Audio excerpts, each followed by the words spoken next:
Samantala, timbog sa bisa ng warrant of arrest ang nakatalang top 1 most wanted person municipal level sa kasong statutory rape sa Zamboanga del Norte.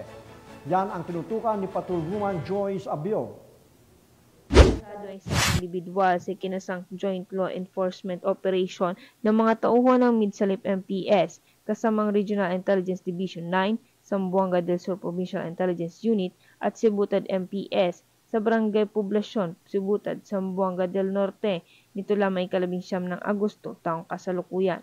Kinilala ni Police Captain Elvin B. Rosales, Acting Chief of Police ng Midsalip MPS, ang suspect na lalaki, 23 taong gulang, magsasaka at residente ng Barangay Guliktop, Midsalip, Zamboanga del Sur. Naging matagumpay ang operasyon sa bisa ng warrant of arrest sa kasong statutory rape under Article 266-A ng RPC in relation to Article 266-B as amended docket under criminal case numbers 23-102203 at 23-102204 na inisyo ni Honorable Annalyn Ramas Costanilla, Presiding Judge, 9th Judicial Region, Branch 30, Aurora, Zamboanga del Sur, dated October 30, 2023, na walang inirekomendang piyansa.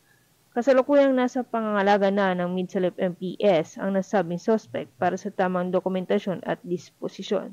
Patunay lamang ng Pambansang Pulisya ng Pilipinas, katuwang ibang ahensya ng pamahalaan, ay hindi nagpapabaya sa kanilang sinumpang tungkulin na hulihin ang mga taong tiwalag sa batas, mapanatiling ligtas ang komunidad, at ipatupad ang kapayapaan ng bansa para sa umuunlad na bagong Pilipinas. Mula rito sa Zamboanga Peninsula, ako ang inyong PNN Correspondent, Patrolwoman Joyce Abiog. Alagad ng batas, tagataguyod ng balitang pulis. Maraming salamat, Patrolwoman Abiog.